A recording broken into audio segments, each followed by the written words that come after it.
यह सच्ची घटना है। आज से तकरीबन 10 साल पहले ओडिशा के पुरी शहर की सच्ची आस्था नहीं बल्कि हकीकत बात है। 15 जून 2015 रात के ठीक 12 बजे अचानक पूरे शहर की लाइट्स बंद कर दी जाती है, क्योंकि यह मामला श्री कृष्ण भगवान से जुड़ी हुई थी। तो उस रात ओडिशा का यह पूरा इलाका अंधेरे में डूब जाता है। कोई नहीं जानता था कि आखिर ऐसा क्यों किया जा रहा है। लोग सोच रहे थे, क्या बिजली चली गई? लेकिन सच्चाई कुछ और ही थी। उस रात मंदिर के अंदर कुछ ऐसा अनुष्ठान चल रहा था जो हर 12 साल में एक बार होता है। और यह परंपरा कोई 50 से 100 साल से नहीं बल्कि हजारों साल से चली आ रही थी। यहां क्यों माना जाता है कि वाकई हकीकत में श्री कृष्ण भगवान का दिल है, तो इस पूरी कथा से आप जानेंगे। उस रात भगवान श्री कृष्ण का दिल यानी हृदय एक मूर्ति से निकालकर दूसरी मूर्ति में ट्रांसफर किया जाना था। जी हां दोस्तों, मैं एक असली फिजिकल दिल की बात कर रहा हूं।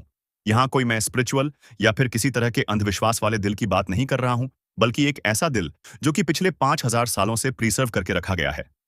यह ट्रांसफर करने की प्रक्रिया इतनी ज्यादा विचित्र होती है, जिसे आप लोग सुनेंगे तो आप लोग हक्के बक्के रह जाएंगे। जो भी पुजारी एवं आचार्य इस अनुष्ठान में शामिल होते हैं, वो अपनी आंखों पर पट्टी बांधते हैं, ग्लव्स पहनते हैं और पूरे शहर की लाइट इसलिए बंद की जाती है ताकि कोई भी उस दिल को देख न सके, अनुभव न कर सके। कहा जाता है, जिसने भी गलती से उस दिल की झलक देखी है, वो ज्यादा दिन जिंदा नहीं रह पाया है। इसलिए ये पूरा काम गुप्त तरीके से किया जाता है। अब सबसे बड़ा सवाल यही उठता है, आखिर श्री कृष्ण भगवान का दिल यहां आया कहां से? तो हजारों साल पहले की बात है, जब भगवान श्री कृष्ण ने इस पृथ्वी लोक से विदा ली, तो उनके शरीर का अंतिम संस्कार किया गया। लेकिन उस अग्नि में सब कुछ जल गया, बस एक चीज नहीं जली, और वो था उनका दिल। लोगों ने देखा कि वह दिल आग में भी जल नहीं रहा, बल्कि उसमें से नीली रोशनी जैसी कोई चमक निकल रही थी।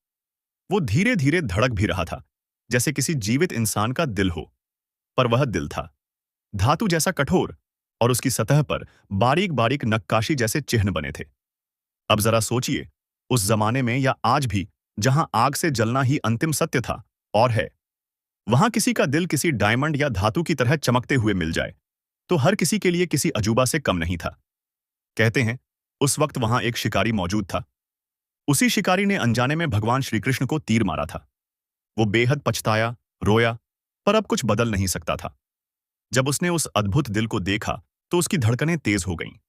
उसने हाथ बढ़ाकर जैसे ही उसे छूने की कोशिश की, धड़ाम! एक हल्की सी बिजली सी चिंगारी उसकी उंगलियों को छू गई।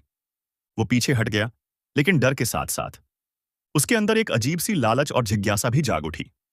वो सोचने लगा, अगर ये दिल किसी देवता का है, तो शायद इसमें कोई वरदान छिपा हो, कोई शक्ति छिपी हो। बस फिर क्या था? वो दिल को कपड़े में लपेटकर अपने साथ ले गया। दिन रात उस दिल को लेकर भटकता रहा, पहाड़ों से जंगलों तक, मंदिरों से बाजारों तक। कभी इसे बेचने की कोशिश की, कभी छुपाने की, पर हर बार जिसने भी उस दिल को छूने की हिम्मत की, वो वाइब्रेट करने लगता। हल्की धड़कनें सुनाई देती और उसके अंदर से निकलती गर्माहट और गूंज, मानो कोई कह रहा हो, मुझे मत छुओ। कई महीनों की भटकन के बाद वो शिकारी थक गया, टूट गया।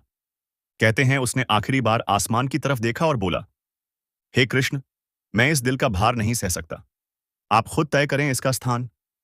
और फिर उसने उस दिल को एक मोटे लकड़ी के लट्ठे में बांधा और उसे नदी में बहा दिया। वो लट्ठा बहता रहा, समंदर की लहरों से पुरी के तट पर आकर रुक गया।